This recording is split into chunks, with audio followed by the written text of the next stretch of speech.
Hello and welcome to the Silent Evil Podcast. I'm Spencer Scott Holmes. I am Cameron. And we're coming at you with the brand new Fatal Frame 2 remake in all its crimson glory. And it's interesting because this game's pretty much been sort of remade like 4 times in a sense. So there's 4 different versions of the game, especially when you look at it. It's originally a PS2 game back in the day, and the second one in the series, of course. But then they put it out on Xbox, and then Xbox added in some extra features, add in like a first-person mode, which you don't see that on any of the other ones, and then a few other things there. And then they put it out on the Wii, and for some reason, everybody in the entire world got it except for the U.S., which I always think that's the strangest one. Yeah. You know, for like, you know, the Project Zero, the Japanese, the European name of the game. And in that one, they added in like Wiimote controls and all kinds of stuff, and they put the over-the-shoulder camera that you see here in the remake now, and all these other neat features. And then you get to this one here, which is sort of like a culmination of multiple ones of these versions, where you got the Wii's kind of style, but with enhanced graphics and all that kind of stuff. And it's just kind of interesting going back and forth, just seeing how many different variables there is throughout this game. I know. So, like, my experience was the Xbox version. That's what I played way back in the day. And, like, you know, played and beat it, like, way back when. And this whole time, like, you know, like, we started this, and you kept mentioning, you know, like, something about a remake. You know, like, it's like a remake of the already existing remake. And I'm like, what are you talking about? Because in my mind, you know, I'm thinking original Fatal Frame 2, which is, you know, static cameras and, you know, like things like that. And I'm like, there's no way, you know, not recognizing that, yeah, like back in the, you know, whenever that was, you know, like 2010s-ish or whatever it was. But when they remade, you know, this game on the Wii, is essentially the version that we're playing now. So now it all makes sense to me. You know, it's just like, oh, like, okay, that makes it. But not recognizing that it never came to the United States. One, I never had a Wii to begin with, you know, so I probably would have never played it anyways. But, you know, not realizing that it came to North America was pretty interesting. So, well, it's kind of the sad thing. It's just Fatal Frame for a brief moment sort of faded out of being in the U.S. You know, it's like they had Fatal Frame 1, 2, and 3 on PS2, and 3 is always the one, too, that seems kind of like a rarity comparatively there, too. Because by the time that came out, it felt like they were already kind of fading out. And then they put out 4, which was on the Wii, which is the one that's made by Suda51, or at least he's, you know, doing some stuff on there. But for some reason, that never came to the U.S., but it's weird that it came to Europe. Because that mostly doesn't really happen that way too often, where like, okay, we won't do there, but then we'll put it in Europe still. You know, because it always seems like Europe's the hardest one for the fact that you have like 7 major languages you got to kind of appeal to when you put the game out there, you know. Though I do think it's interesting is in the European versions that all the characters have the British voices. So it just you have the Japanese characters all talking of English accents. yeah. You know. Yeah.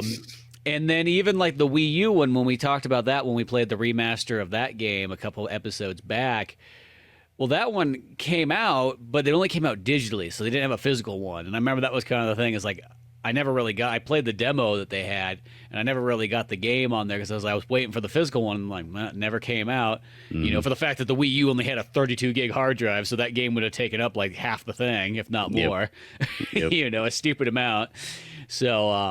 So it's kind of silly, but at least nowadays they've kind of allowed Fatal Frame to come back in the spotlight for the U.S. and so on like that, and we're getting these cool remasters, you know. So we got 2, we got Fatal Frame 4, and we got Fatal Frame 5, you know, all those ones. They come in weird order. They're going like backwards and skipping some. It's such a bizarre one. I really think that the next remaster is actually going to be 3. I do not think it's going to be 1. I think that will be the total last one. Yeah. Well, notably, and especially in a lot of my research after we finished this title, this time, Fatal Frame 3 is actually like notably probably one of the more popular ones. I thought that it was 2, but a lot of people that I was watching that are longtime fans of this and whatnot on YouTube like continually refer to 3 as their favorite.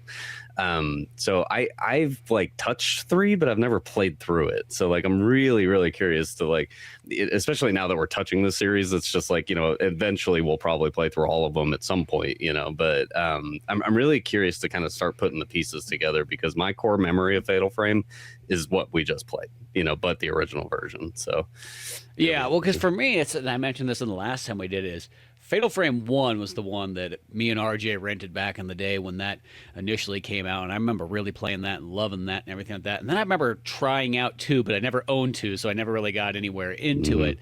So I just had an experience of it. But I totally forgot that those old games all had literally camera angles, Resident Evil style. They play like Code Veronica. For some reason in my mind, I always pictured them playing more like Silent Hill, which Silent Hill does have some camera angles and so on like that, but they mostly have, you know, that you kind of a 3D perspective in a sense, 1, 2, and 3, you know. So for some reason I thought they were like that, and then I was just like flipping through it and going, man, they got all the camera angles and everything here. Like that actually almost makes me want to go back and play those original versions, especially like 2 and everything at some point, you know, and especially 3 and 1 as well. Since I've never played 3, I've just always kind of known about it. And for some reason I thought 3 for the longest time. I kind of forgot that it came out in the U.S. I thought that was another one that was also landlocked to Japan or something like that. You know, but and I know 3 is the one that takes the original character or the original girls back in 3. I think it has some stuff to do with even 2, so it almost like completes like a trilogy in a sense.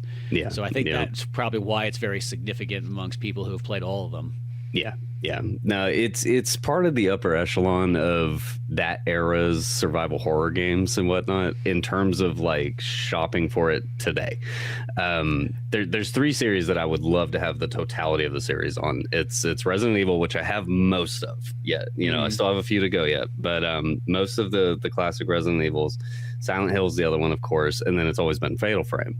But similar to all these other titles, like, I mean, Fatal Frame 2 right now, like, you know, complete in box black, you know, version and all that, you know, the thing that I would want, you know, $150 to $200 or so.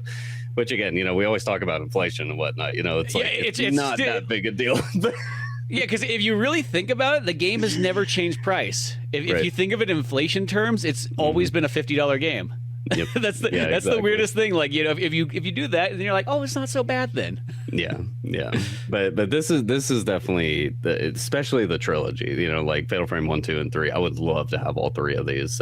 But this game in particular, this was the game, like, way back in the day. It would be, you know, Friday night, you're hanging out with your buddy on the weekend. You know, it's after school.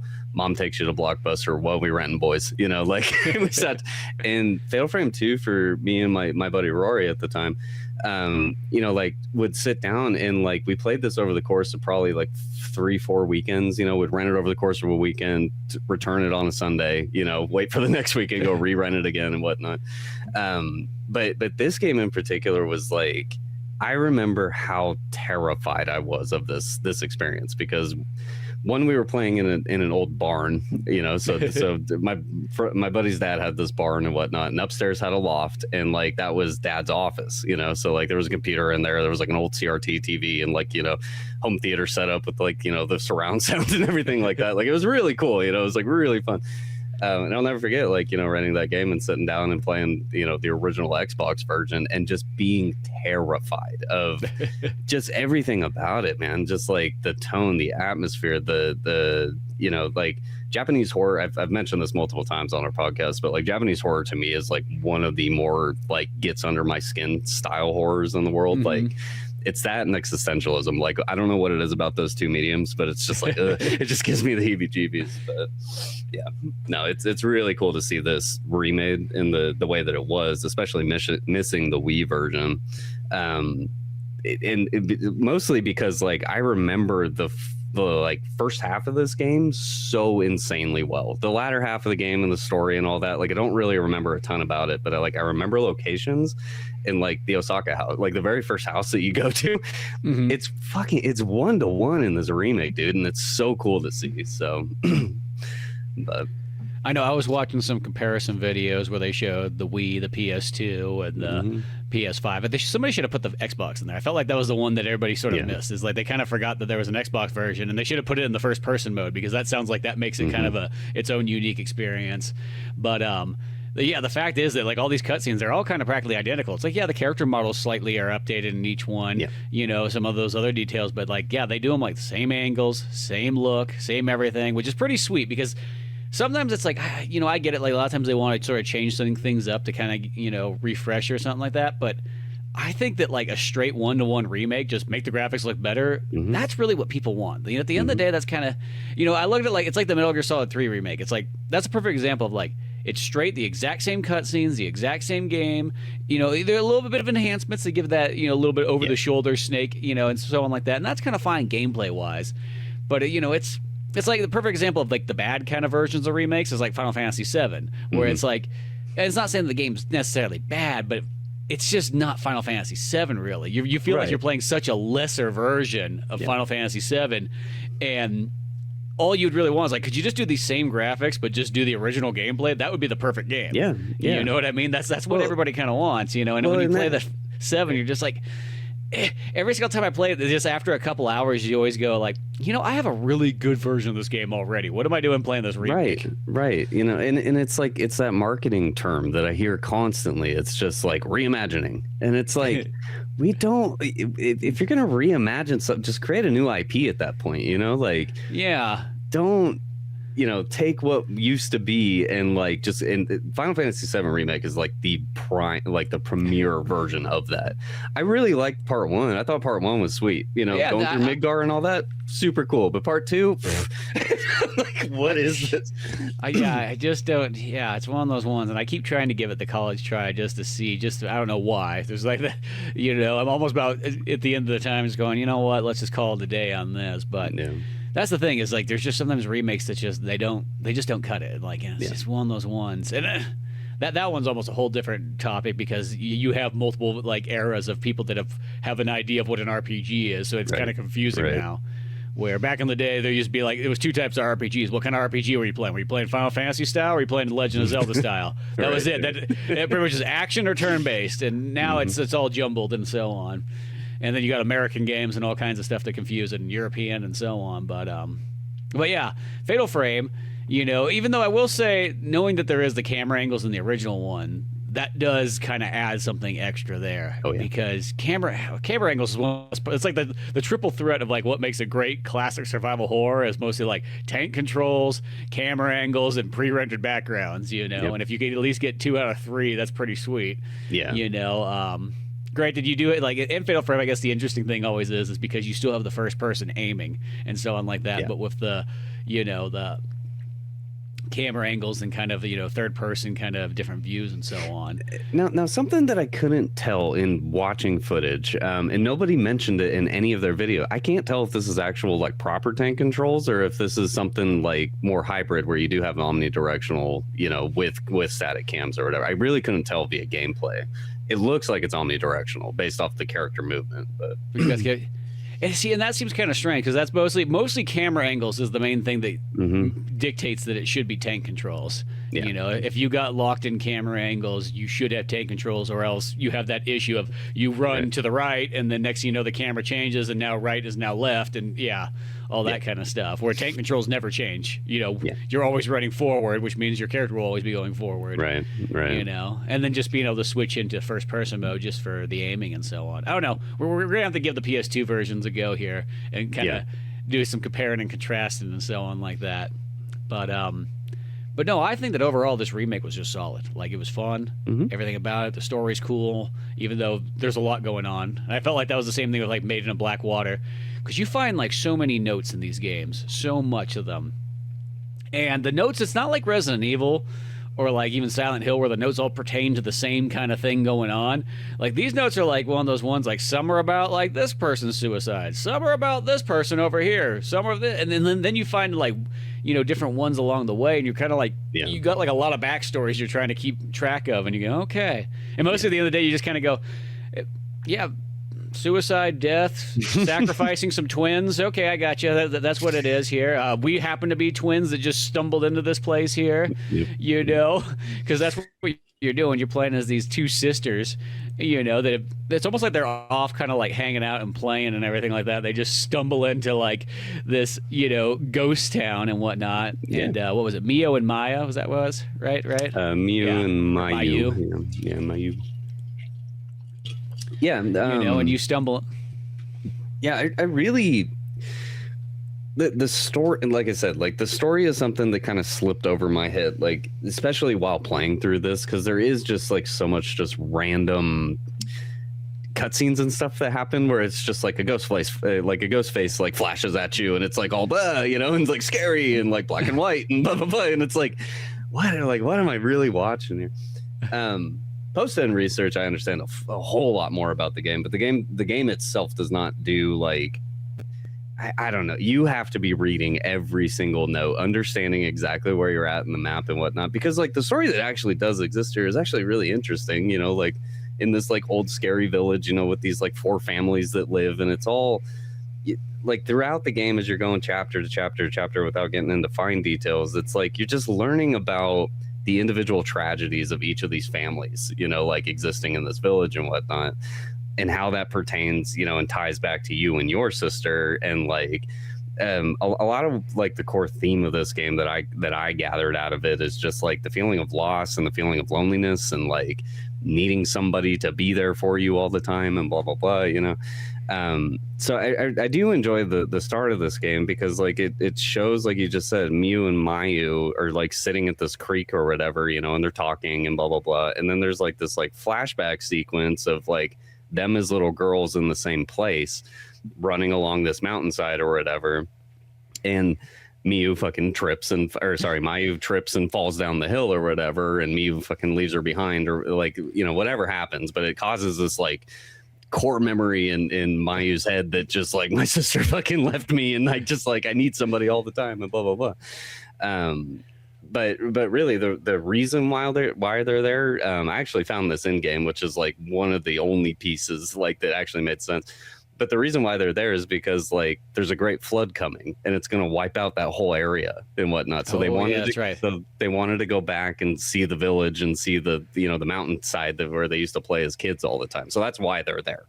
Oh, that makes sense. Yeah, because they're going to put a dam up or something. That's right. What it was. Yeah. Yeah. And so it's literally almost like the story of like Deliverance, where like they're like, you know what? They're going to put a dam up and flood this river. We got to get one last trip in. You know, and so they go there, and then, you know, lo and behold, this town that's been left there now is haunted and so on like that. And of course, there's all the spooky ghosts and so on that are going to pop out, and you know, some be good, some be bad, some be annoying, and so on like that. Yeah. And of course, then you find your camera obscura and so on, and you find the dude that makes it. So you find him kind of walking around here too. Of course, you got way more information on that guy, I think, in the 5th one, Made in Black Water. Yeah. You know, but here they, you know, he's popping around to some of those ones you're seeing and so on like that. But I want to say also too is when it comes down to the camera, that's where they changed some of the stuff up too from the original one and / Wii one and whatever, because not like radically, but I want to say like in the PS2 one's almost kind of a little bit more streamlined, which sometimes sounds kind of nicer too, because you just have the camera and I think you just get the spirit points, and the spirit points just work for your unlocking stuff. Yep. Where in this one, you get the spirit points, but then you also get these little like pearl things that you find throughout there and whatnot, and those are what gives your camera its upgrades, as long as it's same with your lenses that you get too. And now, were the lenses also in the first one? I know there was at least some lenses, but were all of them like that, if you remember? I know it's been a while. Well, the lenses are films. The lenses, not the films. Like that I don't remember. I don't think it did. I think that came in the remake of the Wii version or whatever. So that's what I was thinking. A lot of the core design of the remake of the Wii version, that in my research that I found, is like they basically looked at Fatal Frame 4 and said, do that but with 2. you know, like, so that's essentially what happened. Films, yes. Lenses, I don't think were in the original. Yeah. And I think that's also the part that probably would make that Wii version really sweet, is once again you have the Wiimote. And it's like that thing that's like, other than like the Quest and like, you know, other VR things, like no other regular controller has been able to like replicate that Wiimote as well as it did. Yeah. Like the controls are so precise on that thing there. I think it's just because of that sensor bar. I always wish that the Switch 2 or Switch 1 had a sensor bar, because that would make such a big difference. Like a gyroscope controller is just not the same. So did you? I can't remember. You played on Xbox, right, or on PlayStation? PlayStation 2 back in the day. I mean, this version. No. I played it on Xbox. Xbox. Okay. Yeah, I'd be curious to see if the PlayStation has their motion, you know, or something. Yeah, that'd be interesting if that one did, because sometimes there's some games that have the gyroscope. Like the perfect example was when I played the Made in Black Water on Hmm. Switch. It has the gyroscope, and I kind of like that because I use it partially. Yeah. It just gives that little bit of extra. Like I just like because it just gives that little bit of fraction of extra control. Just you slightly move your controller and you got that Hmm. in there. Or I could twist my controller, which was badass in that one Yeah, yeah. because that.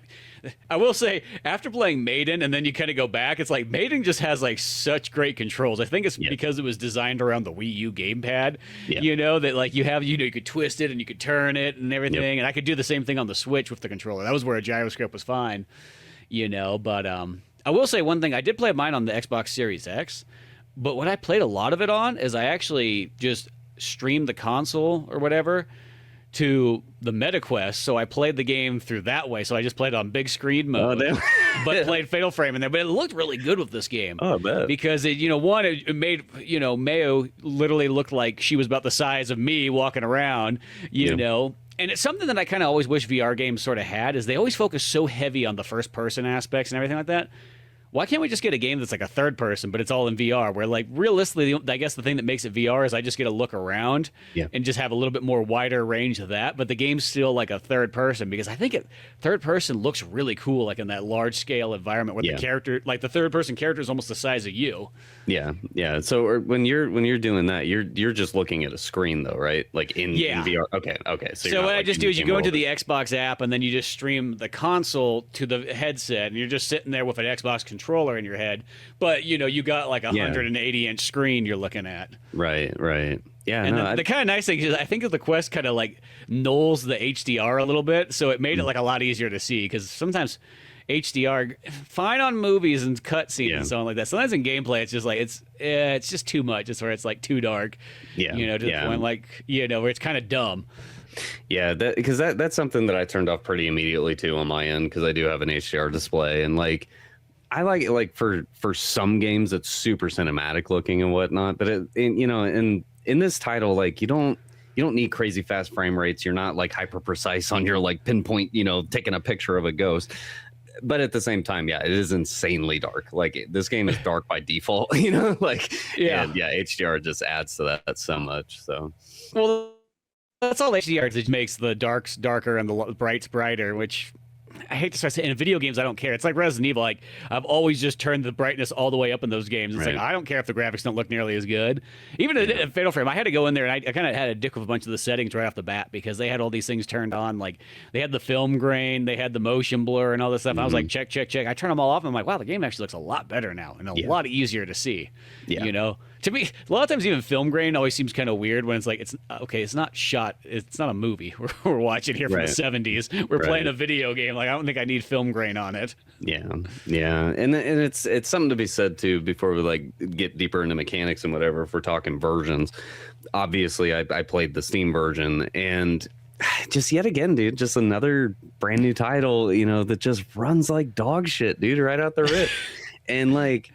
It just sucks because like the game is so pretty, it looks so good and whatnot, but when you're like literally the opening scene of Miyu like walking to the village, through the forest and whatnot, and it's like chunking down to like 12 frames, it's like, dude, it's hard to look at, and it sucks. So there was so that was day one, there was a hot fix on day 2 or 3, like they pushed something through, and I don't think they were specifically targeting that because nothing changed frame rate wise the rest of my playthrough. Like it did increase when I got a bit deeper into the game where it was more averaging around like 45 to 50 frames, and that's more tolerable, because then you can VSync lock it down to 30 if you wanted to and just have that 30 frames experience. Personally, I don't mind the variable frame rate. But something that really helped that stabilized everything for me, I let the frame rate run wild however it wanted to, forgetting that my monitor has not only G-Sync Ultimate with it, but it has VRR features with it. So it's got that variable refresh rate. So even if it's running between that 45 to 55 range, and it's just fluctuating up and down, like you can tell like frame pacing, hitching and things like that. But outside of that, like everything's super smooth at that point because the variable refresh rate is catching all those misframes and whatever. So, Oh, that's cool. so That from kind of solves that a little bit. that point onwards, like I was fine the rest of the playthrough, like it wasn't great per se, like it wasn't like I was playing like 120 frames a second or something, but, at the same time, like it stabilized my experience. Now, for most, I would argue probably most people don't have a VRR display, that their computers are hooked up to. So I would say like it's a console game first and foremost that got ported to the PC, so buyer beware, with that. I'm sure it'll get fixed over time, but finally for once, this is not, I assumed this was an Unreal title when I first launched it and whatnot, and then looked into it after the fact because I was like, oh boy, here we go again, another shitty Unreal title, it won.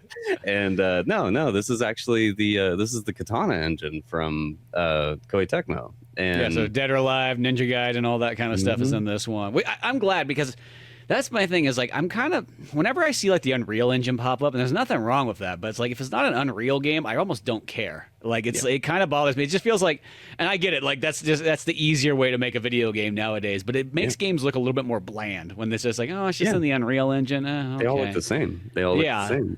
And I mean that's been a problem for me ever since like the Xbox 360 era. That I always felt like that kind of. That's why I'm glad at least Capcom uses the RE engine. This one here is using the Dead or Alive engine and so on like that because it makes the games look unique. They look individualistic. But outside of that, like visually wise though, I just wanted to touch on this real brief too. It's just like, dude, they did so much cool stuff with shadow and lighting in this game. I know I harp on shadow and lighting a lot in video games, but especially these new modern games. Just your own self-casting of shadows and whatnot, as you're moving through environments is so cool. And especially like having those core memories of like that very first household layout, but from fixed camera angle perspectives, and being able to fully explore that, like in a, like third person perspective and whatnot was super cool. So I think they really, really nailed like what the original Fatal Frame 2 was, just in tone and visual style alone. Like I think they really nailed it here. So yeah, no, I totally agree too. It just looks good, it feels good, it plays well, and everything like that. And even like on Xbox, it played pretty darn solid. I will say, like day one, there was a little bit of like frame skippage once in a blue moon when you were kind of going through like a door, but it felt like there was an update, and then it kind of like took care of it. I never saw issues past that point. Yeah, but yeah, gameplay wise, it's just fantastic and so on like that.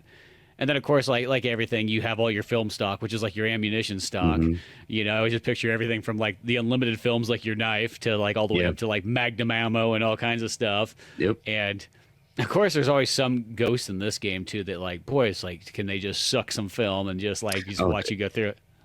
This game in particular, dude, comparatively, because semi recently we've had the Made in the Blackwater experience, and I never like struggled at all in that game. Like, combat was totally fine. I mean, granted, I played on story mode on both of these, like I played it on that version and now I'm playing it here. But notably, like, yeah, there are some tanky ass ghosts in this game, dude, that just, and especially with some of the, and I don't know if this is, I'm pretty sure this is a new mechanic to the remakes, the Wii remake or whatever, and this one. But the whole so ghosts have this like chance to like go into berserk mode or whatever they do, like they turn red and like like there's all this misty shit flowing off of them or whatever, and they regain health, and then they're just tanky as shit. Yep. And like I'm hitting them with like Type 90, which is like one of the second to best film types out there. I'm like hitting them with it just like little slivers, full fatal frames too, and it's like, what is going on? So yeah. Well, because I played this game on normal like I did with the other one, and but not like it was never like it was really like like a difficulty spike, I don't think, or anything like that. It's amazing just how many shots a certain ghost will just take. That's kind of what it is. Just like you're just sitting there blasting them for like feels like 5 minutes. And it's one of those ones. It's not scary. It's not like it's necessarily tough. It's just like, okay, here we go, and so on. And just like I'm just unloading film on them. And I noticed in this game, like Maiden, I use that like unlimited like film quite a bit, like especially for the beginning, because I'm like, well, I got to save on this, so I'm going to use this one. And I did a pretty good job utilizing that pretty darn well. Where this one, I noticed like, dude, that one's like you use that as like a last resort. Oh yeah. That 7 one does like 1/100th of the damage to it. You'll be sitting there there shooting it for days, and it takes forever to load. Yeah. So it was like one of those ones like you kind of had to. The strange thing was though, is like I kept getting that inventory unlock, and it was like one of those ones you never had enough space. Like I always kept feeling like, gosh, I'm always maxing out there. Like so, you did have film galore in this game lying around. Yeah. Yep. Yeah. And that kind of paired with like its upgrade system too. Like I really didn't know what to go for originally. You know, it's like because when you're looking down the camera lens, like there's not a whole lot of like I don't know. Multi-ghost scenarios in this. Like majority of the time you're going to fight one ghost. There are scenarios where there are multiple ghosts in rooms, and it gets progressively worse the further into the game you go. But majority of the time it's just like you're usually just in like a little room stuck with one ghost. You're just kind of running around over and over snapping photos of it. It's like, do you go for damage? Do you go for more focal points, you know, for your camera to lock onto? Do you know, like there's all these like different things that you can build towards. And inevitably what I did is I just went for more focal points because like the more, you know, like as I'm staring down that camera lens, like the more points I can hit, you know, the bigger the chunk of damage is going to be. And then I started stacking damage on top of that, you know, and that's basically was my build was just like focal points and damage. Like that's really all I did by game's end, you know? So, well even me too. It's like I used I got the focal points maxed out. I started using the exposure lens just because it says that like it does the most damage. And of course they give you like 4 different types of lenses, and they explain them so like these like 4-page like lectures on each one of them. And at first you're just like whatever, just give me a regular lens. I got kind of a little bit mixed feelings about the multiple lenses. I felt like that even in Maiden too. Like I don't mind them for like the puzzle type stuff or anything like that. And I kind of, by the end of the game, I kind of looked at it like they're not supposed to be like, oh, you switch back and forth all the time between them. I mean, maybe somebody does, but I think it's supposed to be more like you pick which one you kind of like more because one of them kind of has a little bit more distance, one does more damage, another one does other stuff. But sometimes they're kind of harder to see in certain ones. I just picked the one that was like the exposure. It had like a sepia tone one, and my pretty much tactic is that. Okay, I got my damage as good as possible. There was one extra lens upgrade that just made more damage for the exposure, so I bought like the 7 packs of that, you know? And then I would just go up and I would literally stand like point blank range at a ghost and go, bam, bam, just like right there, like, like what? Yep. Just you think you're as scary because that was like how you had to do the most damage with that exposure one. You couldn't really do it from far away, so you're like literally like face to face to them, just pulling the trigger every single time. If you can, use that 90 or switch between the 90 and then there's the 60. The 60 is kind of slow, but it does a lot of damage. And I would just kind of do that and then the worst thing is when the ghost disappears, like, don't you run away from me. Yeah, exactly. I'm a scary little 15-year-old Japanese girl for camera. I'm going to kill all you ghosts. Yeah, exactly. but sometimes there was almost like, once again, too many different upgrade stuff. Now, granted, there is a new game plus, so I could see where your runs could start stacking, and that might be kind of cool. But for a first time around, it's almost like too much stuff to choose from. Yep. Yes. And then even too, there's a store that you can buy stuff at, but I felt like the store was very like obsolete because, cool, I'm getting all these points, but there was, other than the one lens I bought, and that's why I kind of like don't really like, in a sense, perk systems, is because perk systems are kind of like, you just kind of get the best one, and it's like, there's some other perks that are nice, but if I don't have any extra slots, whatever, I'm not using it. So like I bought the one lens, and then I think I bought like 2 health items my entire time. I never spent a single other dime. I almost kind of wish you could buy film in there. Like, even though you find more than enough film, I'm not going to lie. I was never out of film, but there was periods where it's like, I could use a little bit extra 90, which if I could buy film, I probably would just use 90 and not even touch the other stuff as much. Well, I thought about that too, because Maiden and Blackwater does allow you to buy film. And I was like, man, it would be nice. Exactly what you just said. Man, it would be nice in this one fight to have the Type 90 right now. But at the same time, I think it makes you like a bit more resourceful, because inevitably what I was doing in Maiden and Blackwater is just like, as soon as you get, to a point where you can buy more shit or whatever, you have enough currency in your points banked up, like Type 90, as many as I could buy, just like instead of like scrolling to the right, just hit left and buy max, and I would always have stock reserve of that and whatnot, which is probably what added to the difficulty, of the game and whatever. So like here I was super mixed on it. I do agree.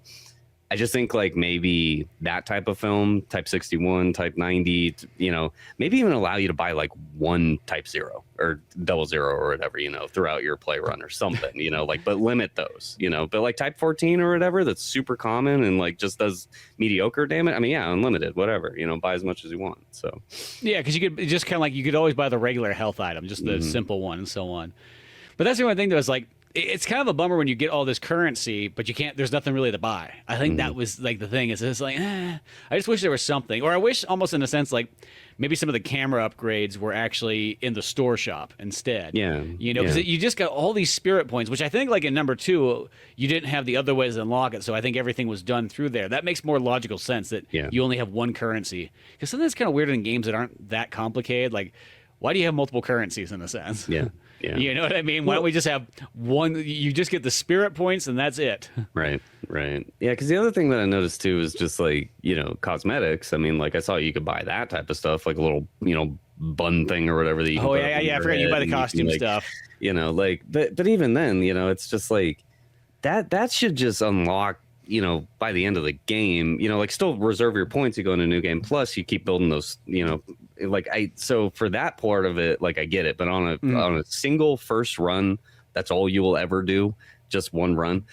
All those systems just like they just don't work, for the most part and whatever. Because similar to you, it's just like I would say that health items are probably a bit more rare than any other, than film and whatnot, But every time, like I would get down to a point where it's like, God, I only have like one health item left, and it's like I would go and I would buy 2, for 15,000 points or whatever, and then like 3 rooms over, there's like 4 of them in there, and it's like, so I always had a reserve of like 6 to 8, somewhere in there, Well, that's where like I did that thing where like I one time because there's just a couple. Whenever there's multiple ghosts, that's like the only time the game like the difficulty really spikes and that's the same thing with Maiden. The game's not really designed for you to fight multiple things at once. Like you just don't really have the skill for it. And the ghost, when one's over here and then the other one teleports there and so on like that, and you're waiting for the film to reload. It's not really practical for that. Like, so that's about the only time where you can start really losing some health. But I remember, like, I bought a couple of them, and then next thing you know, the whole game, like, I literally was maxed out on all my health. Like, I just never bought anymore, and I just, like, once in a blue moon, I had to use one, and then it's like I was always at 10, and a lot of times I'm like, well, I guess I can't pick it up. I don't think I ever used one of those vials once. I had a full set of the vials the whole time, never used them. Yeah. Because I would just store them thinking about it, and I was like, okay, at some point I'm going to need these, and I never got around to them. I just kept using the little pills or whatever. Yeah, see, so, like, there was one occurrence where I ran out of the other health items or whatever, and I had those sacred waters, and I was like, I don't even know what this does, and I just used it, and just like it just refilled my health all the way, and I was like, what is the point? Because then you get the little incense things or whatever that refills your sanity meter or whatever that little blue meter is. Never use those either. Like it's one of those ones because like I was like the sanity just kind of comes back on its own and. Right. Which I think that's also another thing. That sanity meter is what they sort of added in there. Your stamina, in a sense, is new to this version. In most games, stamina is always one of those ones I could generally do without. It's kind of I always feel I get it here and there, but sometimes it's like, games mostly just play better when they don't have stamina. Well, it doesn't make sense in majority of the game, combat, even with combat and whatnot, because like, I don't know. The only point that it makes sense is that just very unfortunately, this game has one-hit kill mechanics again. And that's fucking good. And there's a couple of those monsters in there that do that. So, but that's the only point that it makes sense to me is because you're running from those ghosts. But even then, like the levels are so tiny that you will never sprint long enough to burn an entire fucking stamina meter.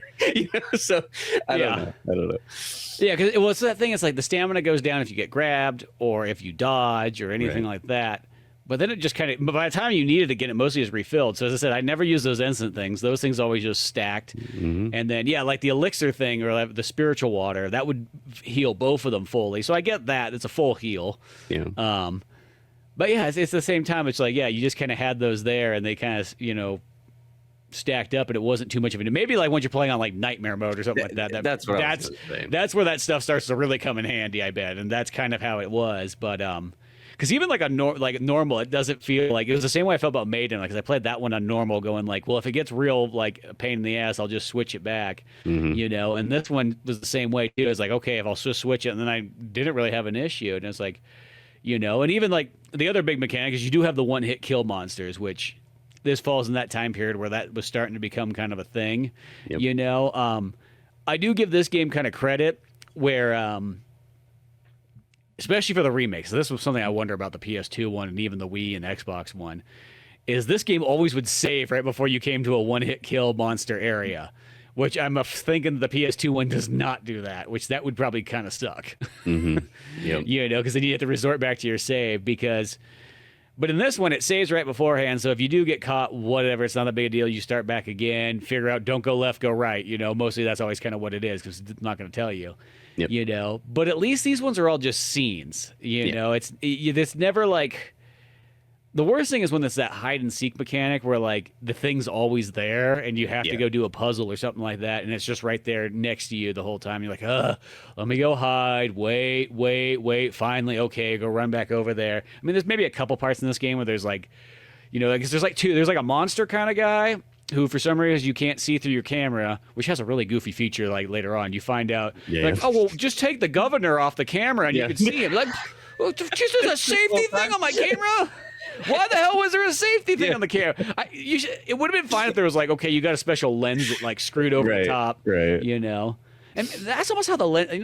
Now that I say that, that's almost how the lenses should have worked. Because instead of switching between them, because even in Maiden, this was always kind of an issue too, is because they're all in Japanese and you're flipping through them and so on like that. And you really got to just remember where the points are. Is what if the lenses just stacked on top of each other? So each time you got a new lens, it just added to it. Yeah. So you just practically had a big old cannon at the very end. Yeah, exactly. You know, like you were shooting like a football game from like the the back. Yeah.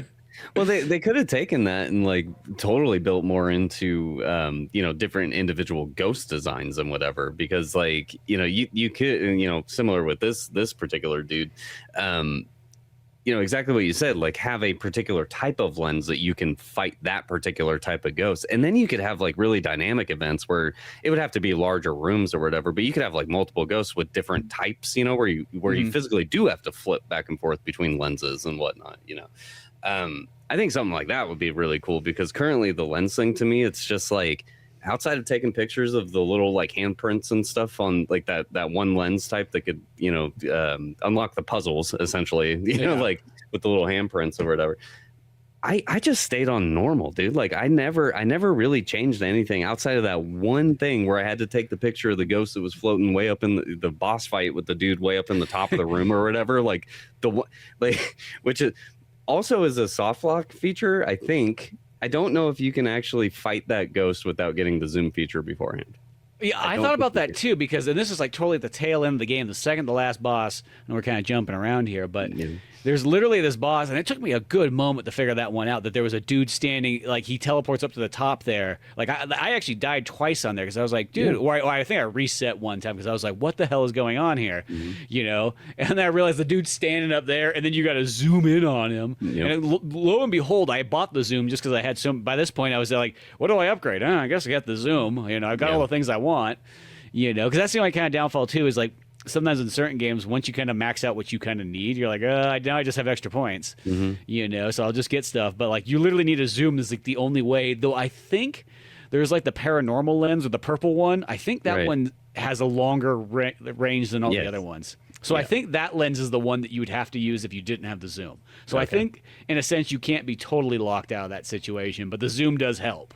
Yeah, because I was thinking about that during that fight, because you mentioned it, because you beat this, you know, like you beat this like just slightly before I did, you know, and like you told me about that fight, and so I ended up buying the zoom, so I never actually tested it, but yeah, I'd imagine maybe that one longer, you know, the longer view lens or whatever, maybe we'll grab it. But regardless, anyways, yeah, it's like the lenses thing, just like it just doesn't work here. It just doesn't.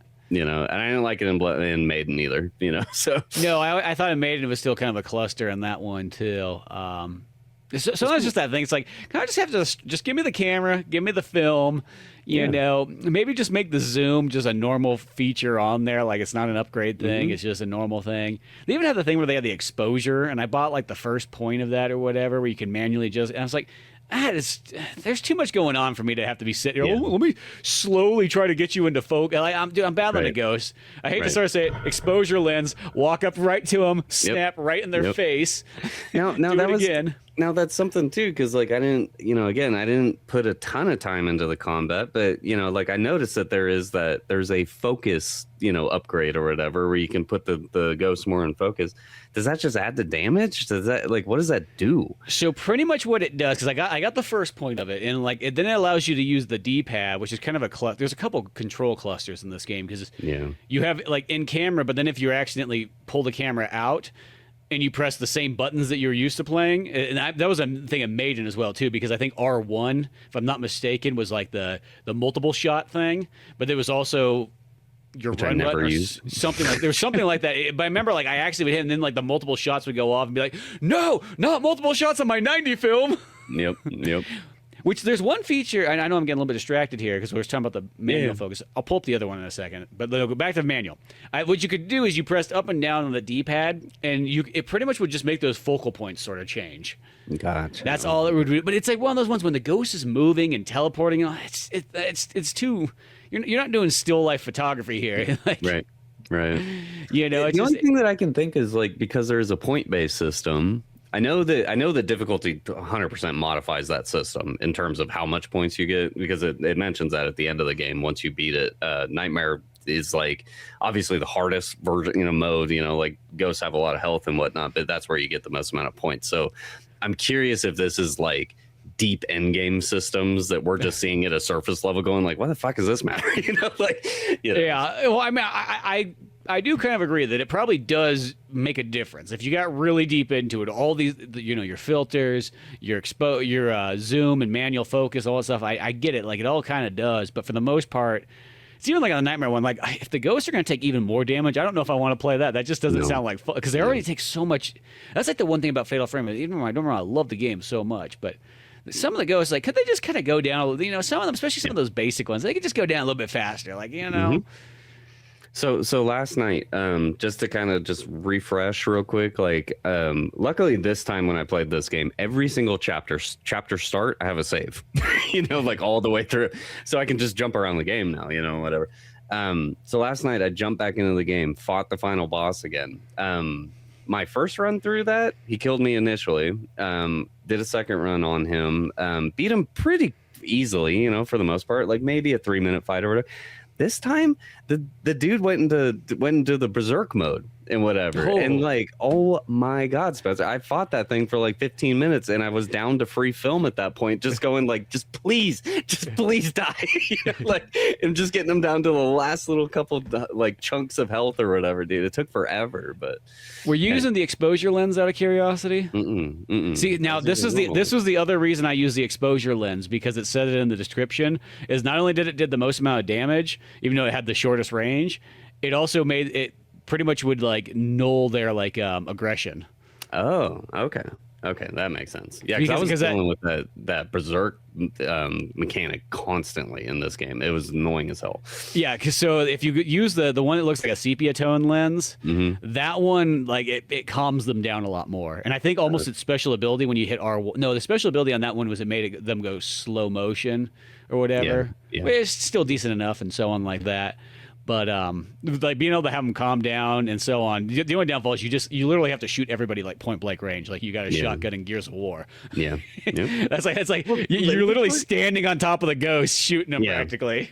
I mean, that's majority of the fights, anyways. Though I mean, like you're in these tiny little rooms. Like I mean, you can get a bit of distance away from them or whatever. But majority of the fights, like you're waiting for that fatal frame, anyways. They're right on top of you, about to grab you. So it's like, yeah, why not?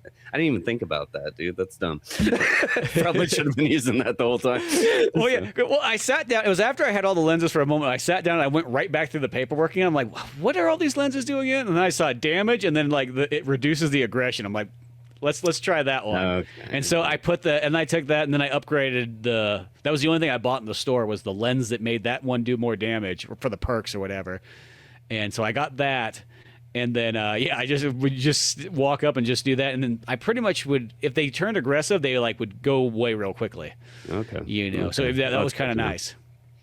Well, listeners definitely do that path because Jesus, you don't want to deal with Berserk. Berserk is, like I said, it's an interesting mechanic to an extent because it does add another layer of difficulty, especially in multi-ghost fights. But I don't know. I just in practice it sucked. Like it did not enjoy that. So it's like having Crimson Head's ghost in a sense. Yeah. You know. Yeah. One of those things there. What was the other? There was one other thing I was thinking of for a second there. I don't know if it was a Maiden in Blackwater thing. I will say though, like, even though I really enjoyed Fatal Frame 2, by playing Maiden in Blackwater just a couple months ago, that one kind of like spoils you for like the fact that in the sense it's the newest Fatal Frame. Mm-hmm. So like everything's just a little bit more dialed in camera wise and so on like that. Yep. It kind of reminded me of like when I played Dragon Quest 11 and like I hadn't played a Dragon Quest since like 1 or 2. And then after 11 being like, oh, this is so good. I should go back and try out some ones like 8 and everything like that. You go, oh, it's kind of the same thing, just not as good as 11, like, you know. And that's it's just some of the features are like that because there's just some features in there that I felt like worked a little bit better in Maiden. Not saying this one's still really solid, but I think the thing that Maiden has over this like tenfold that I fully expected here. I don't know why they didn't add this, but what we were talking about at the start of the episode, but the even with like a traditional controller, so you can hit L1 and R1, you can have that camera shift from portrait to landscape to, you know, like any one angle or whatever. I was fully expecting that here, and I'm sad that it's not, you know, because like I actually really like that because you can take some really wonky, you know, especially multi-ghost fights in Maiden.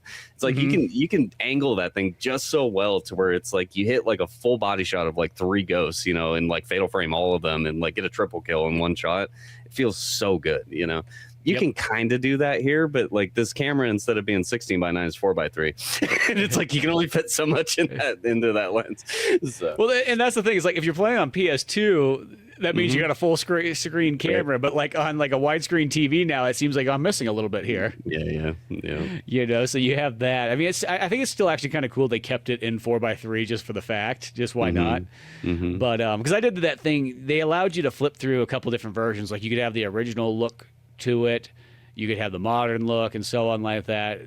Oddly, I think the remake one actually just looked better. The original one looked kind of a little bit off, you know, just for this one. But so they gave you those kind of options.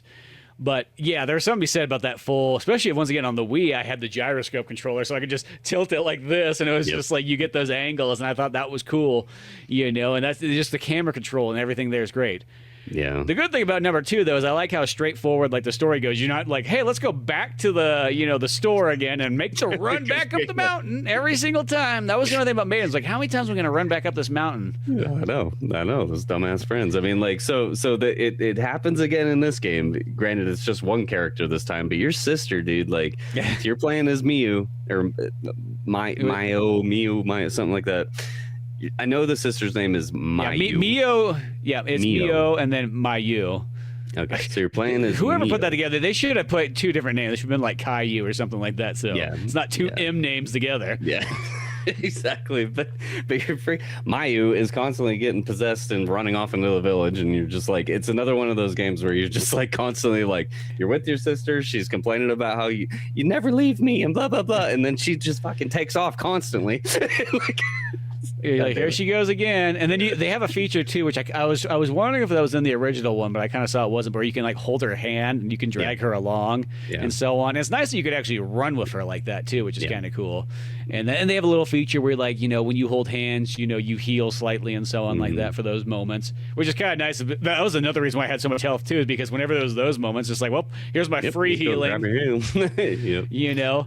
And you did kind of need that because there was a couple of moments too where you had some of those ghosts that would one-hit kill you, and it's just like, give me your hand, do not, because if she gets caught by him, that's it. And she won't run fast enough. Yeah, exactly. No, I thought it was interesting enough. Like I didn't use it all the time, like initially, because it introduces it as a mechanic. Like I started using it constantly. I was constantly dragging that girl around with me, and then eventually, like, I started to recognize, I'm like, oh, I've already cleared this room, I've cleared this hallway, I've cleared this path. there's no ghosts. She'll just stick behind me, and she actually does pretty good with her pathing and whatnot. I didn't notice her getting stuck anywhere, or, like anything like that. So no, well, that was at first I thought I had to drag her around, right. And then I realized, oh no, she keeps up totally fine. So right. unless somebody was, like a one-hit kill ghost was coming after you, a lot of times it's actually better when you have somebody else like, cool, because the ghost will attack them, and then you just go stand there shooting. Yep. Yep, your sister's getting choked out, and you're just we get a photo of that. Yeah, I actually prefer that when that's the case. It's like, oh, they're not coming after me for once. You know. Well, and then so like another brief mechanic too is like, the game introduces the flashlight mechanic, and it's very similar to Maiden in that regard, where it's like, it highlights more things in the environment for little shinies and whatever, just items that you can go pick up. Yeah, Alone in the Dark, the New Nightmare style. Right. Right. And I never used it. Like, I guess because I had turned HDR off, like, like I could just see everything for the most part, and like, this game also has the, like every item you go pick up, it's like a slow, like kind of reaching down type thing. I saw one the entire 14-hour experience that I had, I saw one animation where a ghost hand comes out and grabs her. It only happened once. And I was like, why is this here? Is it? It might be a difficulty thing. It might be, because I was to say I think I saw like 4 or 5 of them. Okay. But not as much as Maiden for sure. Yeah. And I was thinking the whole time, because they had that like you slowly go to grab the item. I'm like, I wonder if is this like the same feature as in Maiden? And then for many chapters, I did not see a ghost grab me. But it was towards the end though they started grabbing me more often. Yeah. And it was kind of a pain in the ass if they did, because it wasn't like in Maiden it was kind of funny. It was just like you get the dirty ghost comes out and gets you and stuff like that. The downfall of this game is if a ghost grabs you, then you have to fight a ghost. Yeah. So it's like it's a little bit more like, oh Jesus, maybe it was not worth grabbing that item. Which I kind of actually give it credit for doing that, but sometimes it'll do it on certain things, but it still was really rare. That's so interesting, man, because like I'm starting to recognize, like, because again, I played on story mode. I played on the easiest. I just wanted to get through this game, ultimately, and like, in the way that I'm kind of viewing, especially like new modern games that I know will take over the 10-hour mark. It's basically like, I'm gonna go in on the casual sense. If the game's good enough, I will replay it. Like on a harder difficulty. So for this, like, I'm really curious I'm really curious to find out more of like what are the core difficulty differences, because it sounds like there's a lot of them so far, like this ghost grabbing mechanic and whatnot. Because like I said, like, over the course of 14 hours, it's like you're grabbing items constantly, and it's just like having Maiden of Blackwater as the context in my head. I'm just like, surely it's gonna happen, like, and it happened once over that whole period, so. But. Yeah, no, it's one of those ones, like for all these ones, I always just start them off on normal, because like if it has that feature where like you could always drop the difficulty, I'm like, whatever, put it on the hardest mode there is right now, and I'll just see. And if it gets any like to a frustrating part, well, whatever, I'll just back off. And then it never really did. It's like comparatively to Resident Evil and Silent Hill, like Fatal Frame is really not that hard, game wise. I think it's that thing. It's like if you're really scared of ghosts, that's probably what gets people, and I find ghosts kind of goofy and funny. So like other than like when a ghost maybe pops up through like a door, like they never really get me or anything like that. It's just like, oh, here's a ghost, I'm gonna go over there and kill it really quickly. Yep. No, this game got me the first night, launch night, or day after launch night, I should say. I sat down about, I think it was about 10 p.m. and I played a good half an hour or so, headphones on, pitch black, in my room, nothing but my monitor screen showing, and like it got me again, dude. Like I felt like I was 12 years old again, sitting up in that barn, dude. Like I was just like, this is creepy. Played again the next morning, all that faded away, played through the rest of the game just fine. But in those moments of like I said, headphones, audio in this game in particular is so well done. I ended up playing a lot with headphones on, even though like I'm sitting here on my computer, like I can just have my regular speakers on. There's something to be said about like the ominous, just like really low, really quiet, you can barely hear it, but just like ghost moans and floor creaks and just things like that, like just added so much to this atmosphere. I thought it was so good. So there is horror here for sure, but I think it's really just based off your own person. Like you've have said multiple times, like on the podcast and via text to me and whatnot, just ghosts just don't do it for you. Something about the Japanese tone with ghosts here. It's just, I don't know, gets under my skin.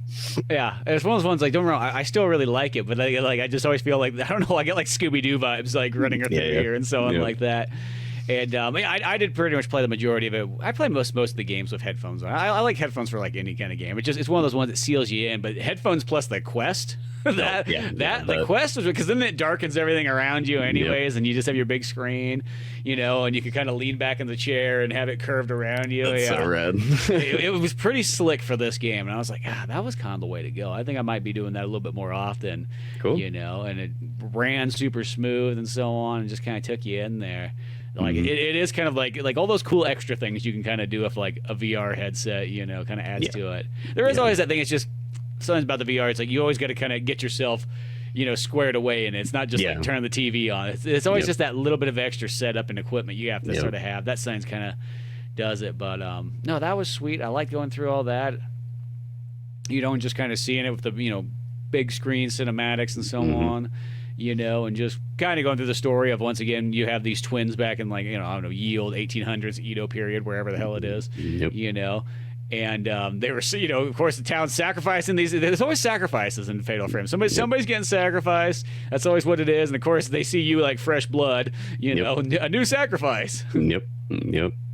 Yeah, and like we're following some stories, like I said, because it's essentially just 4 families that like live in this village and whatever, and it's just been cycle after cycle after cycle. There's something in the freaking water that is just like making these women pump out twins or something, because like that's where like that's what the whole thing's about, is about these twins. And like the thought is that the twins are more or less one and the same, and one needs to sacrifice the other to become whole or something, like to become one soul. And then the sacrificed one, turns into a crimson butterfly to protect the town from some ancient old god or something, like, like some weird shit like that. Like, again, a lot of it went over my head, but the individual stories that are told per household and whatever, I thought was really neat. I really enjoyed that. Well, it's like all those little notes you find, every single one's very interesting. It's just you get a lot of like multi-stories going on here, and it just sometimes becomes like a lot to keep up on. Like, you'll get this woman's story, and then it's this boy's story over here, and then it's the old man's story, and they all kind of add up and intersect and so on. And technically, I guess if you got really deep into it, you would realize like which ghost you're killing is like tied to that. Yeah. So you would have that there. Of course, you do get about children in this one as well, too. Yep. Yep. Steal their souls, man. Yeah, I mean, I'd say like it's the core of what is going on here is like there was a failed ritual essentially that happened forever ago. It's like Yans and Sans or something like that. I forgot their name, or like Ye and Say or something like that, like whatever their name is. But essentially, like there's another set of twins. They're due to go get sacrifice. One's going to sacrifice the other and throw them into the abyss to appease the old gods and blah blah blah. Occasionally, I read this in a note, and this is kind of like where some gaps are in my head. I read this in the note. So occasionally, and again, because twins are so unique, twins don't happen all the time. So occasionally the town goes and like selects sacrifices, more or less. So the little boy that's locked up, so like early on you come across that little boy that's locked up or whatever. So he was part of a sacrifice. He's the one, he killed his brother or his friend or something, in a sacrifice. Yeah. He's the one that told the twin girls that came prior to you in Mayu or whatever. He was the one that told the twin girls, like, you shouldn't do this because he's so traumatized from what he had done prior or whatever, So I'm just going to call them Ye and Say. I don't know their actual names. I know it's a Y and an S, but Ye, like decides to, more or less like wants to run away and whatever, So like she runs away from the village per the little boy. The other little girl more or less feels an obligation to the town that she needs to be part of the sacrifice, to appease the old gods, to create the crimson butterfly to protect the town and blah, blah, blah. so she makes it back to the town. She kind of rats on the little boy or whatever. So the little boy gets locked up forever. And then her father decides like, well, your sister's gone. We still have to do the sacrifice or whatever, and kills her, like, and so she's she shows up randomly throughout the game, but she's the girl in the white S with the slit throat or whatever. Yeah. And she's out for vengeance because her sacrifice failed, so the Crimson Butterfly was never created, based off her or whatever. So she's essentially out for vengeance, and she's the one that possesses your sister, and that's why your sister is going back to the town to essentially create that that relationship, between it's super confusing, but like the girl in the gown is trying to possess your sister so she can more or less complete her own sacrifice. Essentially, is like what I was getting out of that narrative. So super weird. Yeah, exactly. No, and that's the girl that's like the second one that chases you around and pretty much can kill you in one hit. Yeah. And once again, at least they're just kind of scenes. You're not doing too much sneaking around and things of that nature. But there's that one there. Yeah, that makes sense. The boy who gives you hints and everything like that, know. Mm-hmm. So, yeah, it does have that one where it kind of reminds me of Maiden, where like there is all kinds of story stuff going on, but and there's the core stuff's easy enough to kind of get by, and then there's all like the branching extra side stories. And I will say in this one too, they put side stories in here, which I don't think's in the original as well. And I would just randomly sort of run across like, oh, you got another section of this, or you found the right photo to take, and it's like, cool. I don't know if you really got anything for completing any of those side stories. I did some of them, and it's just, I don't know if you get maybe a little bit more points or something, but no, I mean maybe like points and whatever. Really, what I got was just more flavor context of the town, Yeah, that's all I remember from them. Because like, I think the coolest story, I was texting you at this time, so like this is about midway through the game, but you go to this house where it's the owner of the house is a doll maker, and that whole storyline, I don't know if you actually uncovered like the mystery of what was actually going on in that household or whatever, but it's really similar where the doll maker had a set of twin daughters that he had to set up for sacrifice and whatever. The one killed the other, threw into the abyss, the Crimson Butterfly, blah, blah, blah, all the shit. The little girl that lived was so fucking sad that he started making dolls to try to recreate his dead daughter for his other alive daughter and whatever. And that's like the whole story of that whole household, that as you're moving around is just all these like porcelain dolls and like wooden dolls and shit all over the place and stuff. So fucking creepy, dude. But it was like easily the biggest point of atmosphere of the totality of the game happened right in that house. Like, I love that whole section. Yeah, I think that it's like one chapter is cool. 6 or something like that. So. Yeah, and they got like there's like that room where they're all like, there's all the dolls just hanging in nooses and stuff like that. And yeah, there's so many. And then the other thing too is there's all those there's like the little hidden figures you got to find where there's like the two twins and you got to take the picture of both of them in there at the same time. Those are always fun. Yeah. And I'm glad that I got like every single one of them. There's not a single one that I saw that I got stuck on. I obviously probably didn't get them all because I didn't get an achievement for it, but I just felt like whenever I found one, I'm like, I'm going to figure this out. But come hell or high water, I'm going to find both of them. Yep. Yeah, there was a handful that eluded me that I just couldn't figure. I just didn't have the time or like willpower to really sit down and like really do it, But majority of them were pretty easy. Like they're pretty self-explanatory. But there was one where there was like one on one side of the room, and I think there was like a hole, like, or maybe a window or something, and you could like see like a piece of another one or something. But I couldn't quite get the angle right, and I couldn't figure it out, and just decided to screw it. You needed the zoom lens. Was it zoom? Okay. So you got the zoom lens, and then you pulled it backwards, and you got a wider angle lens. Okay. Yeah. So that was kind of a goofy one. There was another one too where you had to like look through like one door, and you had to open a little side door and kind of get them in there. So they're kind of neat, and so on. And then of course you also get all the other puzzles and so on in this game. That I will say there's a lot of these puzzles I went into with like, okay, I had an idea of what I needed to do, but then I just started flipping things like, there we go. I flipped my way to victory like multiple times, like without really having to worry too much. Yep. Yeah, I mean, what else is there really to say? It's kind of like the core theme of the game is just like you're uncovering the mysteries of this village, and like, more or less just trying to find your sister is like the core theme, but Oh, it is. Yeah, it is. It's Saenyae. So saying yay or something like that. Whatever. Yeah. So, but yeah. I'm trying to think of another like. I thought some of the boss fights were really cool. There's the one.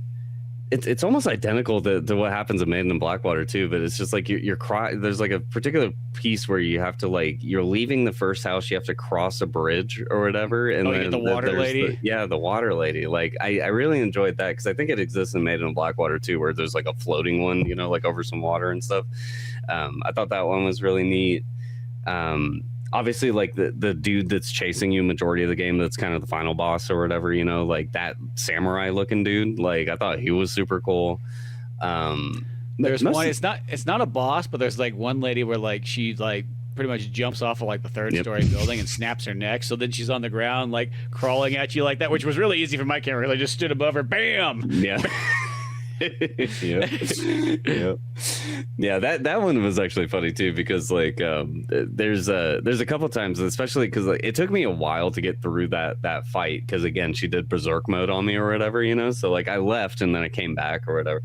But there's she falls at the top of the stairs, and if you go down to the bottom stairs, she falls again. And I don't know if it was because I actually physically left that room and came back or whatever, but that animation of her falling, it's really funny.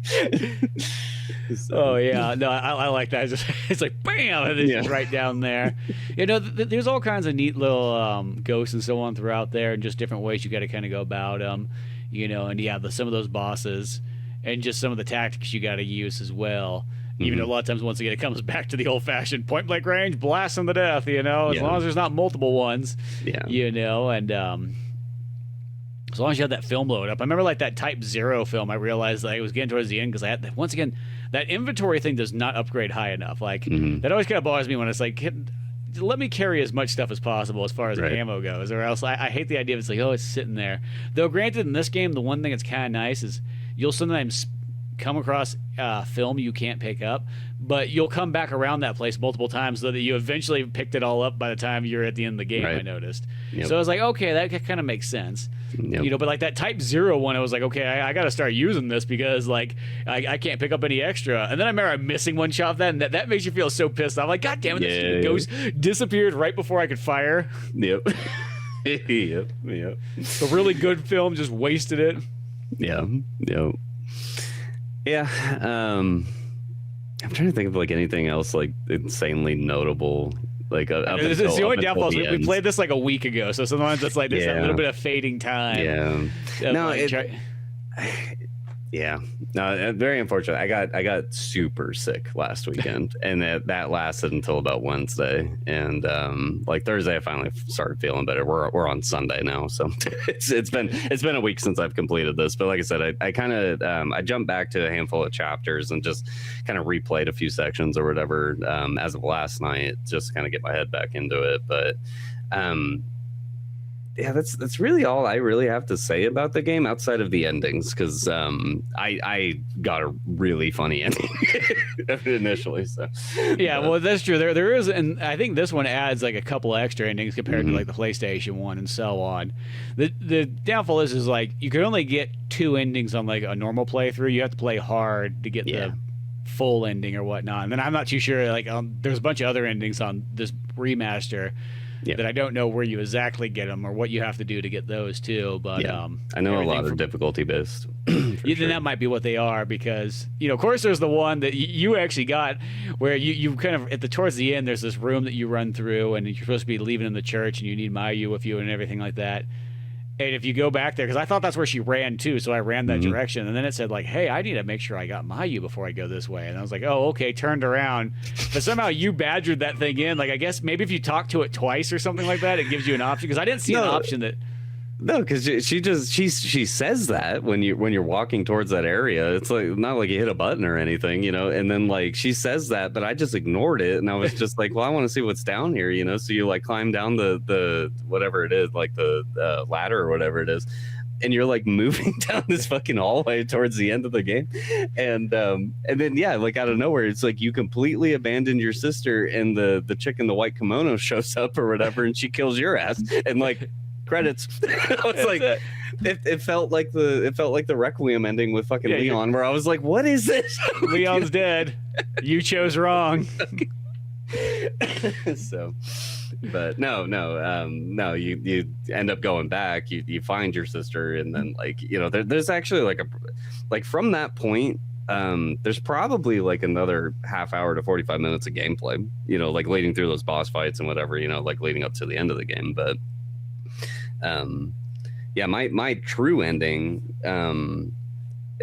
more or less, I sacrificed my sister, and I got that little butterfly fucking tattoo looking thing on my neck, or whatever, and it's like, okay. So yeah, can you even get a different ending, or is that like the only one? So that's just the normal ending, and then you got to play it on hard, because I got that ending too, where like you go in there and you chuck the sister, and then you're like, wow, that's really how that's gonna go. That's interesting. And then cuts the credits, and then there's like a scene afterwards where whatever post credits are sitting there at the lake and whatnot, or she's sitting there at the lake by herself. And then I think I was just watching the other ones, because you have to go through all kinds of other stuff just to see them, but there's another one where, in a sense, you get out of there with your sister or something like that, but somehow somebody she gets blinded in the process, and then she's sitting there with literally like looks like Kenji from Mortal Kombat, sitting on that park bench and whatnot. And in the PS2 one, that was the best ending you could get. There wasn't anything else beyond that. That was just beating the game on hard. It looks like in this one, I saw some of the other ones, they put like the super happy endings. Like there's one where the two girls, they sacrifice themselves, but it like brings the entire town back somehow, some way. Interesting. Then there's one where everybody lives, the girls live, and they go on. And for some reason, Mayu's not blind now, and maybe her knee healed finally after all these years. Yeah. Because I know that there was, there was the original. I think there was 2 endings from the original game. The Xbox version brought 1 or 2 additional endings. The Wii remake brought 1 or 2 additional endings, and that's what we're experiencing now, is that package as a whole. Yeah. So, yeah, because the PlayStation had 3, because it actually had the one where you could leave without your sister, just a real short one. But and then it had 2 other ones, and then that I think the Xbox had 1 bonus one, Wii had 1 bonus one, and now we have 6 endings in total. Okay, so it gives you a lot of stuff to play. And did you take a look at the new game plus to see exactly? I kind of read what it said you did. Yeah, no, it sounded like all your points kind of and your filters and all that stuff kind of carry over, which that's kind of cool. Yeah, no, it everything rolls over with your new playthrough outside of key items, which makes sense.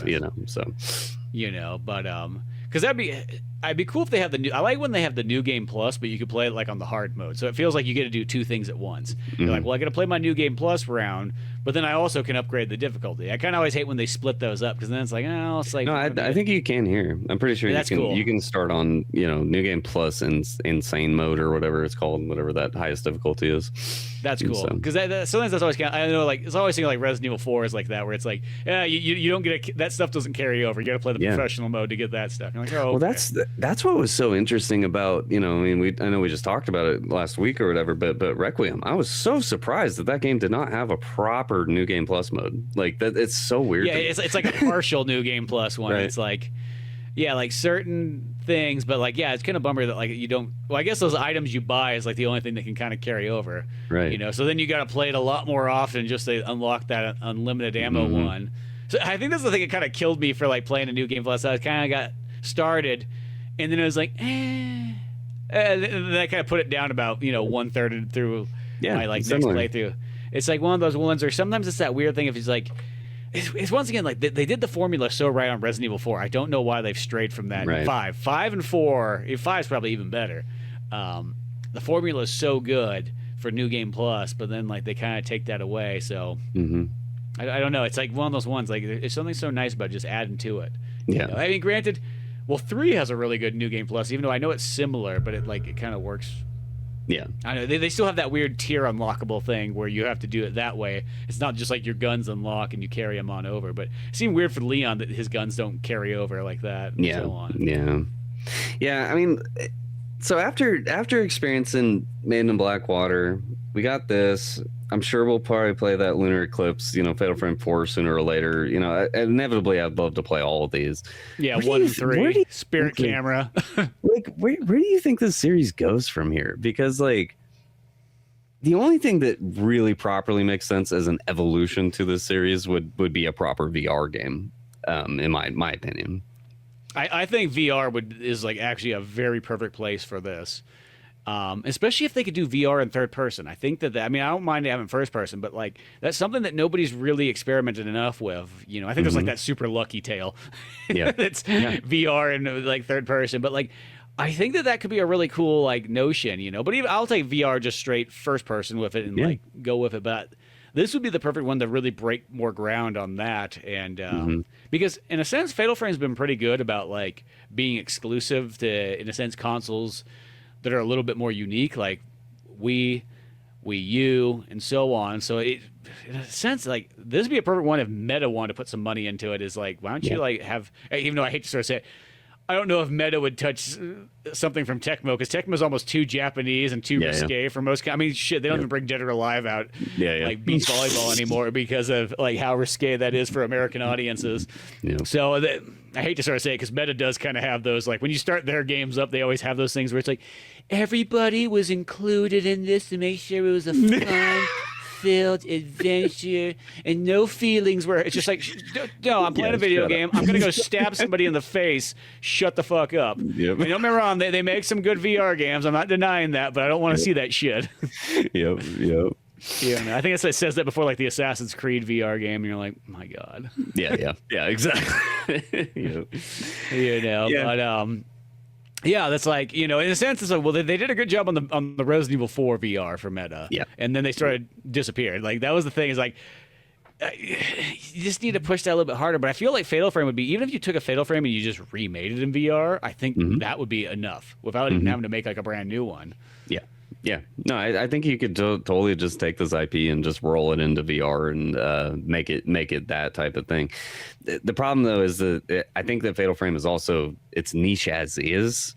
Very. And to add another layer of niches to VR, like it probably wouldn't sell well. I don't even really imagine that this game in particular is selling very well, because again, like they've launched right around the Requiem window, and it's like, why? What are you guys thinking? Like, dude, you know.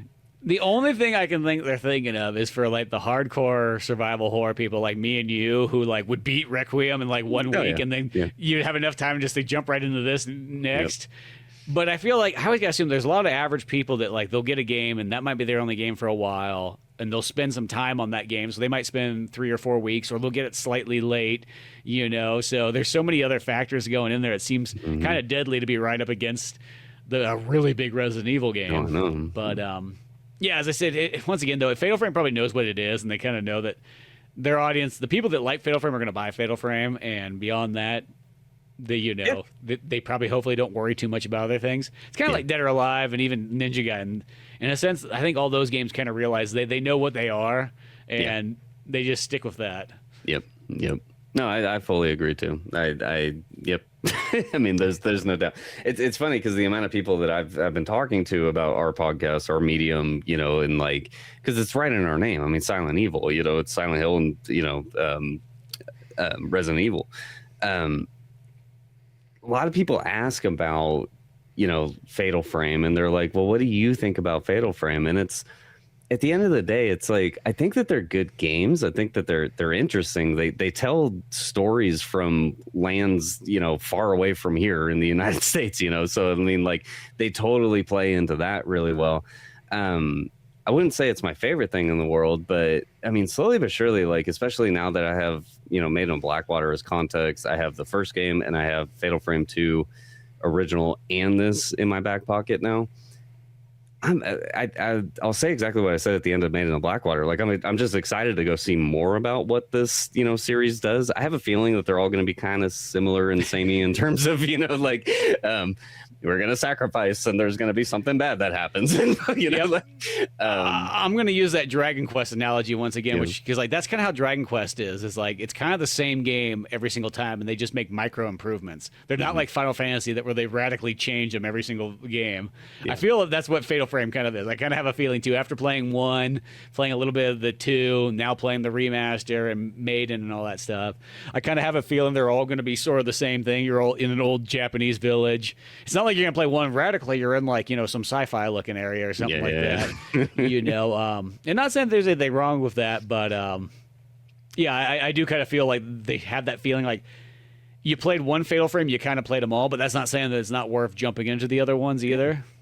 No, I want the context of the whole series, like, I mean, it's what's so cool about this medium that we're doing here. It's just, I have the opportunity to do it. I mean, I guess I would have the opportunity anyways, it's just a lot of willpower type stuff, but now I really like, have like a proper reason to play, understand, digest, talk about, and it's been a great time, so I very much I look forward to the next Fatal Frame, whenever that is, Yeah, so. no, I totally agree too, because they're like those kind of games that like there's some nitpicking I always just feel just on like some of their systems, but the overall experience is so good and so much fun that like I enjoy it the whole way through, so yeah, no, I still always look at Fatal Frame as in kind of like the classic survival horror series. It literally is the big three, or it's the third one to like all of them. Right after Resident Evil and Silent Hill, I still think Fatal Frame holds the next slot. It is number 3 in that trilogy of like the big series. I think it takes away from Alone in the Dark. Alone in the Dark may be the original.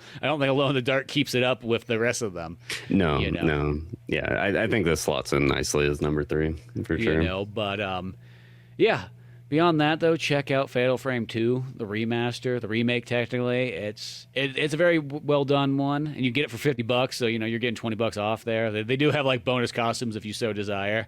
Yeah. I didn't even change the costumes in there. I took a look at them once, and I was like, I kind of like these ones right here. They're good enough. Yeah. I did enjoy that they added the original PS2 costume for Mew. I thought that was super cool. So. Yeah, for both of them on there, they actually had both of theirs, which I thought was neat. Yeah, that's right. Yeah. It sounded weird. I looked at the costume. I almost put them on, and then I was like, the only thing about them, like, well, since I'm always looking at the back of the characters, I think the back of the outfit was done better in like the new one than the PS2. It sounds like such a weird way to go back. Like, I like the way the front of the outfit looked, but the back of the outfit, since I know I'm going to be looking at the back of my character the whole time. Yeah. But and then there's some more unlockables and so on. I guess that's what I could spend my points on that I didn't spend anything with. So if I so desire by that point. But no, I enjoyed the experience, and I definitely look forward to more Fatal Frame. But that sounds about like it. Any more parting thoughts on the game and the experience and all that stuff? Yeah, I mean, if you're hardcore into this genre, play this game 100%. If you're kind of on the fence about it, like, wait on a sale for sure. Like if this game ever hits like half off, at $25 or whatever, like easy pickup. Knowing that it's a Fatal Frame game, it's probably the sale will not be that low. No. Because I noticed that with like Maiden and like whatever Project Luna or whatever the other one is, number 4. Those ones, like their sale price is like $35. Yeah, exactly. Yeah, it's on sale right now. I've been eyeballing it all weekend. The Fatal Frame 4. Yeah. You should pick that one up. I already have that one. I have it on the Switch for some reason, but I have that one. Yeah, I'll consider. At least on the Switch, though, I wonder. That makes me wonder if Fatal Frame 2 has the gyroscope controls on the Switch. Maybe. I bet you it does. I'd imagine. Probably on Steam you could use it too if you have a gyroscope controller. Yeah, probably. Yeah, I have no idea. I didn't get that deep into the settings of it, but yeah, no. Great game. It's a classic. It's a fucking old, old series. 2003. This game easily at the time was the scariest fucking game I had ever played in my life. It's great to see it remade nowadays, dude. That's so cool. I'm loving all these remakes that we're seeing, of old classic titles. So yeah, it's just it's cool that they're coming in hard and stuff, and they saw that Resident Evil did good with it. So we're getting the Silent Hills, we're getting the Fatal Frames, and all that kind of stuff. But yeah, check that bad boy out. But till then, you can always listen to more Old Man Orange and Silent Evil podcasts over at YouTube and Spotify. Till then, I'm Spencer Scott Holmes. I am Cameron. And we'll see you some other time.